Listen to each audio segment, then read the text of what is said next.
Hey everyone, welcome back to the channel. Thank you for being here. My name is Andrew, coming to you from the about to be rainy Carolinas. Today's topic is going to be it's your silence the narcissist can't control. Think about that for a minute. Everyone, if you like the content, please like, subscribe, and share. So frequently I create videos on silence and how empowering it is for you. Not only when you are in the narcissistic relationship at times, but certainly post-narcissistic relationship, or when you've identified that a person is a toxic narcissist and you are tethered to them. Maybe it's your mom or dad or brother, sister, etc. Silence is something that you can choose to utilize to protect and insulate yourself. Now, I want to illustrate something that I've shared so many times in videos in the past. There's a big difference between being silenced and you deciding to silence yourself. So when you're being silenced, that's the narcissist giving you the silent treatment. They don't want anything to do with you. They are not communicating with you. They're stonewalling you, and no matter what you do, you have no voice. So that is a very difficult pill to swallow, and there are different layers to that. Flip it. Now, when you use your silence, it becomes a superpower. This means you don't explain, you don't defend, you don't engage. You don't communicate unless you need to with the narcissist. Now, there are different layers of people. Some people are still reliant upon the narcissist for certain things: food, shelter, water, tuition, job, etc. I get it.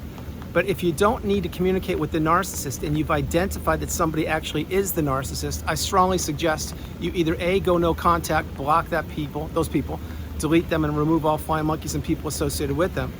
Or if you can't, utilize gray rock. But either way, your silence is something the narcissist cannot control. And this will be very challenging for whom?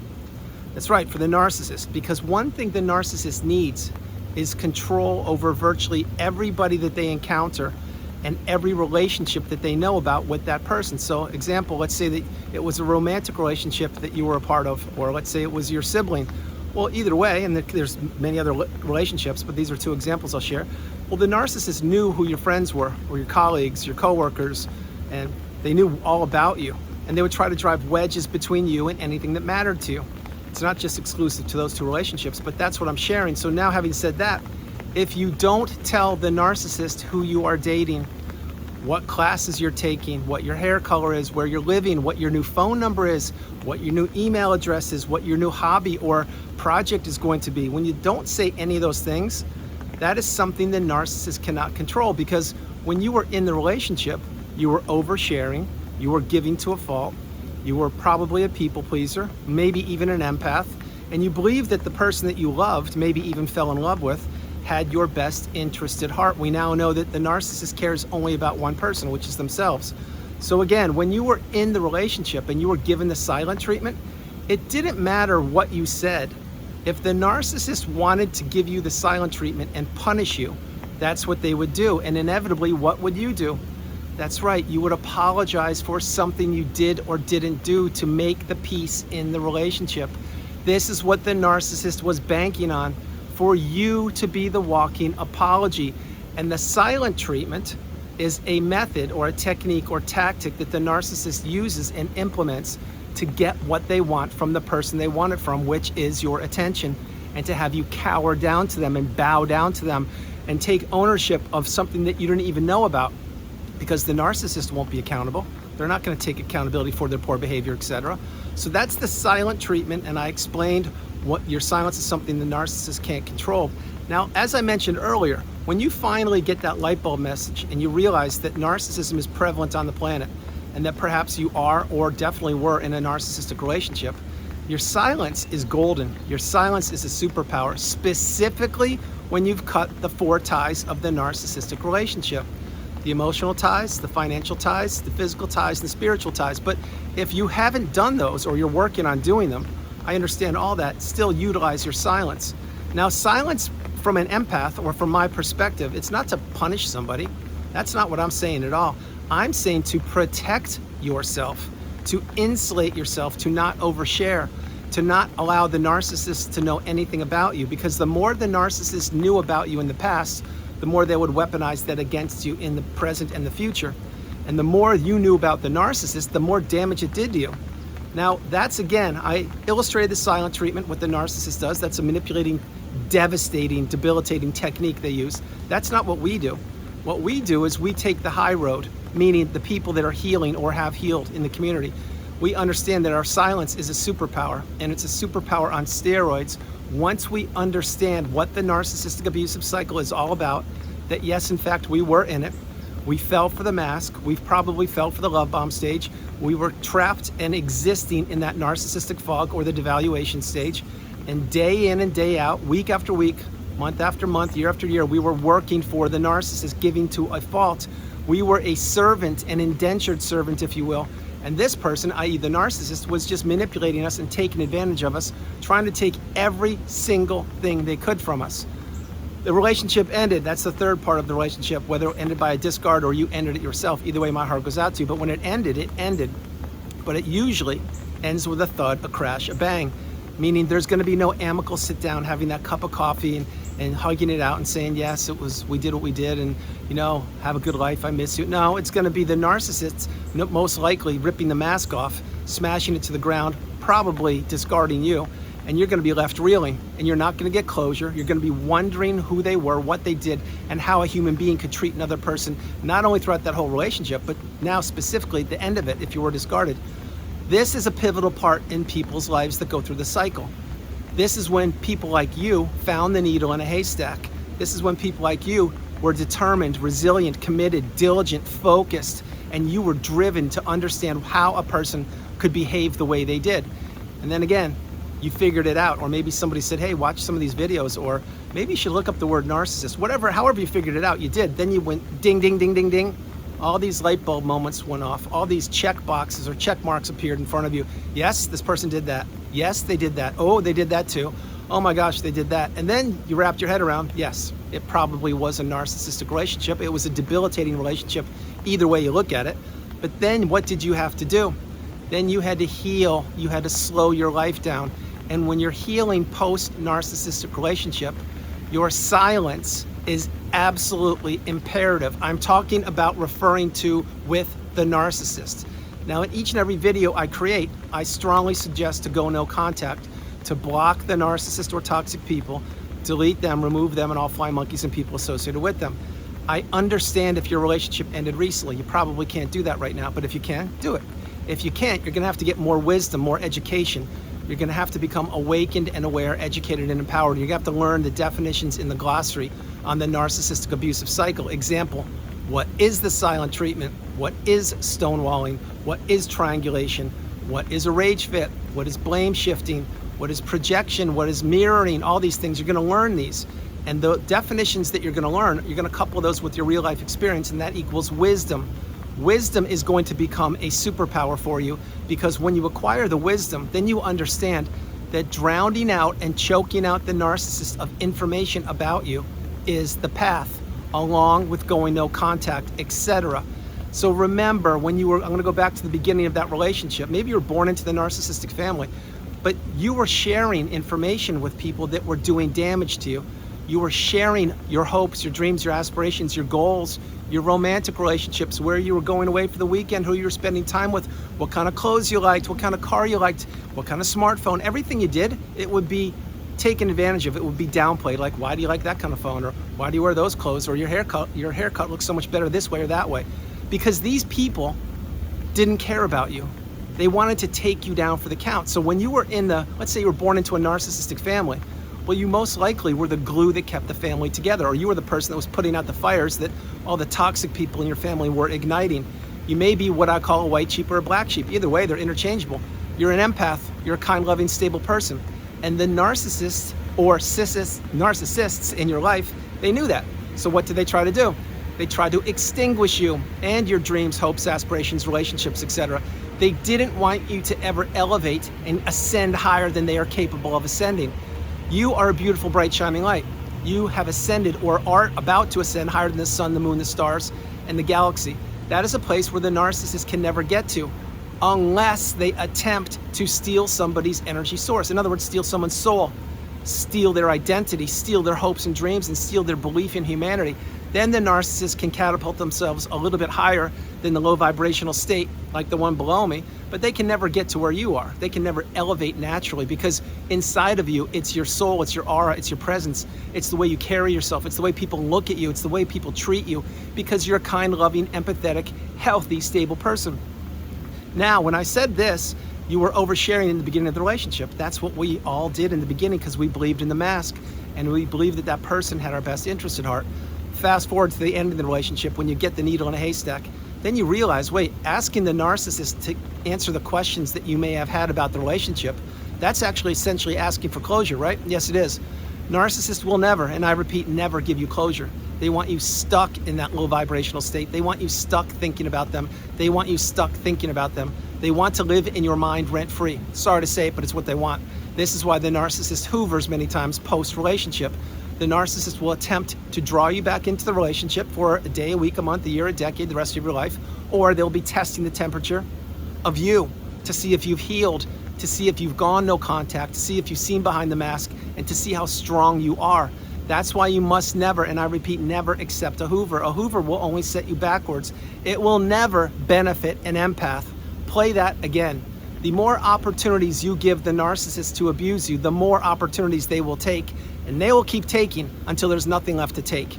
You need to understand, keep and maintain no contact. Stop giving the narcissist chances. And one way to do that for this video is your silence. Remember, it's your silence the narcissist can't control. Think about this. If you went no contact, you did it for a reason. It's because there was a toxic person in your life that you didn't want anything to do with.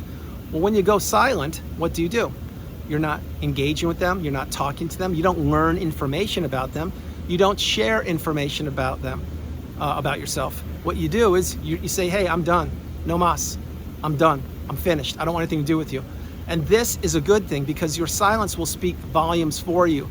Your silence is a superpower, and the narcissist will be in disbelief how strong you are. How did you do that? How did you go no contact and just leave me in the dust? Well, I will tell you exactly how you did it. Because you're on the channel and in the community, and you're applying the tools that are provided for you daily here. You're understanding that the narcissist can't change. They're a shapeshifter. They will try to approach you from the victim mentality, or from the superior mentality, or from just give me another chance mentality. There's nothing to these people. There's no substance, there's no core, there's no authenticity or genuineness. This is why the narcissist cannot control your silence. Or your silence, it's the silence the narcissist can't control, because they can't make you talk with them. Now remember, go back again, and I'm going back and forth a lot on purpose. When you were in the relationship, you would come home from work, or you would text them at night, or get a phone call, whatever it was. What would they be doing? Well, one of two things. One, they'd be filibustering about themselves all day long and where they are, what they're doing, and yawn, you'd be bored to death, but you'd be there because you were the sounding board, and okay, and then when it was your turn to talk, they'd hang up on you. Or two, they would be saying, yeah, hey, I think there's an event coming up in a month, I think we should attend. And you're like, well, I don't know, I've got this, and this to do, I'm not sure. See, they're doing reconnaissance, they're learning about you. They're trying to figure out what you're doing, who you're with, and they're trying to divide wedges between you and anything that mattered to you. Example, let's say that you have a child who is going to graduate high school. Okay, well, if you were dating the narcissist, this is in the past, of course, maybe it's even right now, can't tell you. But if the narcissist knows that you're going to go celebrate your graduation with your son or daughter on a certain date, maybe a month from today, well, what's the narcissist going to do? Oh, no, there's a special occasion. There's a special group or a band playing this night. We should go there. Now you're put in a pickle. Difficult situation. What do? Go to your son or daughter's graduation? Or do you go waste another night with the narcissist? See, the narcissist doesn't want you to attend that graduation. And I said the word waste from the bottom of my heart, meaning once you see behind the mask, all of the time with the narcissist, it was nothing but a consumption of your energy and your time, and you put off so many pleasant experiences that you should have gone through. I was no different. See, the narcissist doesn't want you living your best life. They don't want you celebrating milestones or graduations, etc. What they want to do is keep you trapped, and that's why you don't share information with these people. Let's fast forward. Let's say it's been a year, 2, 3, 5. You've healed. You're at the pinnacle of indifference, the mountaintop of indifference. You're living your best life. The narcissist is in the past. You've blocked all the parasites and the flying monkeys, enablers, and everything, and you're in a great space. Well, what happens? Let's say you start a new job or you relocate. Okay, well, lo and behold, somebody wants to be your friend. And they're showing a little too much interest in you. Maybe they got your phone number and they didn't text you once. They texted you 3, 4 times in one day, or called you a bunch of times. What is that? Well, I'll tell you what that is. That's a ding, ding, ding, red flag-o-rama. Run for the hills. In this day and age, if somebody has a smartphone, and a lot of people do, most do, not all, but many, if you can't see that somebody texted you or called you and have the ability to return the call whenever you're ready, if you want to, and someone keeps hammering you, trying to break you down, that is a person who's trying to get a little too close to you a little too soon, which means hasta la vista, baby. Disappear. That's a blocking technique, or at least remove yourself, or say you're busy and drown them out. But understand, the narcissist is everywhere, and they want to learn about you. They will always want to learn about you. They will try to blow up anything they can in your life. Your time, your money, your health, your relationships, your holidays, your birthdays, your vacations, your, if I didn't say hobbies, everything they will try to take from you. And now, let's fast forward again. Let's say it's been years and you've healed and you're in a great space. Okay, well, what have you done? Well, number one, I'll tell you what you've done is you've mastered silence. Number two, you've exited the cocoon of boundaries where you healed. Number three, you put yourself back together. You've dusted yourself off by the bootstraps. You've risen through the ashes like a phoenix, and you are now in the third, the strongest, most galvanized version of you known to humankind. That is rarefied air. That's where you reach the pinnacle of indifference. The third or fourth thing, whatever number I'm on, is this. You now can see narcissism or toxicity from a mile away. You now don't tolerate poor behavior. If you attend a barbecue or a celebration or a holiday and you see some poor behavior, or you see somebody being triangulated, or you see somebody being treated improperly, you don't have to stick around. You can remove yourself immediately. You see, you were once there. You were once in a helpless place called the narcissistic fog. You didn't know what you know now. And the point there is you've now applied the lessons, the lifelong learning lessons that you learned from the past, and you apply them to present day. That's why this is a sixth sense. That's why you see the world through a brain or different set of eyes. That's why you don't resonate with so many people. That's why people can't wrap their head around the relationship that you are in.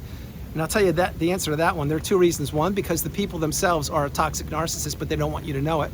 Or number two, they're just living in the everyday fog, and they are oblivious to narcissism until it affects them. And that's what most people are. That's why I can finish your sentence, and that's why perhaps you could finish mine. Because we've been through something that most people don't go through. We've conquered something most people can't fathom. We've put ourselves back together in a way that most people will never have the opportunity to do, and many people aren't even strong enough to do it. But that's not you. That's why you keep coming back daily, to get the wisdom, to apply the tools, to get your cup full, and to understand that you are the priority. You come first, second, and third. So this is why that your silence is something the narcissist can't control. They can't make you talk. They can't make you do anything. And now you're getting that message, or you already have had it. And this is a good thing, because when you are filibustering or oversharing or communicating or talking with the narcissist or explaining or defending or giving them more chances or keeping the door open just a crack, these are the things they bank on. These are the things they weaponize against you at a later date, if not in the moment. That's why you really need to get the message. This is your life. This is not a chapter of your life. This is your life. You need to extinguish the darkness from your life. Just like the narcissists try to extinguish your beautiful, bright, shining light, you need to extinguish any person who is toxic from your life. I'm saying simply don't talk to them. That's what extinguish means for this video. It means cut them out of your life, move forward, have boundaries, learn to say no, the strongest word in the English language, and begin to move forward. This is when people can take a class, teach a class, read a book, write a book. They can travel, they can fall in love again, they can build new relationships, they can try to restore old relationships that serve them. They can do whatever they want to, but the point being now, before I close the video, is whatever they're doing, it has to be without any toxicity. This is the path. So everyone, that's the video. I hope you liked it. I loved doing it from the rainy Carolinas. This is Andrew. Namaste. Have a great afternoon, evening, or morning, no matter where you are on the planet. You're not alone. Remember that. You are not alone. I love you all. God bless you. And I will talk to you tomorrow. I want to let you know that, remember, the silent treatment is something the narcissist gives people. It's to punish people, so they break down and apologize, and they open up the communication again, and the narcissist gets their little dose of supply and they feel superior. That's the silent treatment. We don't do that. Your silence is a superpower. This is when you say with your actions or words or lack of words if you want to communicate with somebody or not. And a prime example would be if somebody sends you an email, you don't have to respond if you don't want to. Someone texts you, you don't have to respond if you don't want to. If someone asks you to do something for them, you don't have to respond or do anything if you don't want to. Because many times your empathy was taken as weakness. Your kindness was taken as weakness. And that's what the narcissist saw among so many other things inside of you. That's why we now have become the educated empath, and we've now elevated and ascended to such a higher level. I love you all. God bless you, and I will talk to you tomorrow. Bye.